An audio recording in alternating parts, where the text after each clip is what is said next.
ಇದು ನಾನು chief minister ಆಗಿದ್ದಾಗ 2 ಬಾರಿ ಮಾಡಿದ್ದೆ. ಹೋದ ವರ್ಷ ಬರಗಾಲ ಇತ್ತು, ಈ ಸಾರಿ ಮಳೆ ಬಂದು ಕಾವೇರಿ ಜಲಾನಯನ ಪ್ರದೇಶದಲ್ಲಿ ಎಲ್ಲ ಡ್ಯಾಮ್ಗಳು ಕೂಡ ತುಂಬಿದ್ದಾವೆ. ಅದಕ್ಕೆ ಇವತ್ತು ನಾನು ಡಿ.ಕೆ. ಶಿವಕುಮಾರ್ ಅವರು, ಚಲುವರಾಯಸ್ವಾಮಿ ಅವರು ಮತ್ತು ರಮೇಶ್ ಬಂಡಿ ಸಿದ್ದೇಗೌಡ, ನಮ್ಮ ಜಿಲ್ಲಾ ಮಂತ್ರಿಗಳು, ಚಾಮರಾಜನಗರ ಜಿಲ್ಲಾ ಮಂತ್ರಿಗಳು, ಕೊಡಗಿನವರು, ನಮ್ಮ ಎಲ್ಲ MLAಗಳು ಸೇರಿ ಇವತ್ತು ಬಾಗಿನ ಅರ್ಪಿಸಿದ್ದೀವಿ. ಕಾವೇರಿ ಮಾತೆಗೆ ಪೂಜೆ ಸಲ್ಲಿಸಿದ್ದೀವಿ. ಸೊ ಪೂಜೆ ಭಾಳ ಚೆನ್ನಾಗಿ ಆಗಿದೆ.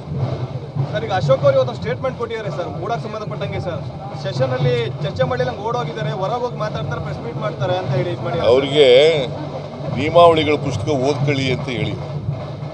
ನಿಯಮಾವಳಿನಲ್ಲಿ ಏನು ಹೇಳಿದೆ ಅಂತಂದರೆ,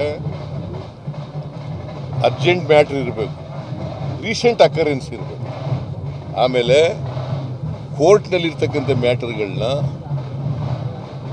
ಆಮೇಲೆ ಕ್ವಾಶಿ ಜುಡಿಷಿಯಲ್ ಬಾಡಿಗಳಲ್ಲಿ ಇರ್ತಕ್ಕಂಥ ಮ್ಯಾಟರನ್ನು ಮಾಡಿದ್ರೆ ಅದು ಸಬ್ ಜುಡಿಸ್ ಆಗ್ತದೆ ಅಂತ ಹೇಳಿದ್ದಾರೆ. ಆದ್ದರಿಂದ ಕೆಟ್ಟ ಸಂಪ್ರದಾಯ ಮಾಡೋಕ್ಕಾಗಲ್ಲ ಅಂತೇಳಿ ನಾನೆಲ್ಲ, ಸ್ಪೀಕರ್ ರೂಲಿಂಗ್ ಕೊಟ್ಟಿದ್ದಾರೆ, ಕೌನ್ಸಿಲ್ ಚೇರ್ಮನ್ ರೂಲಿಂಗ್ ಕೊಟ್ಟಿದ್ದಾರೆ ಅಲ್ವಾ?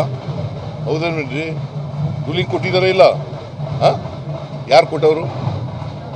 ನಾನಾ?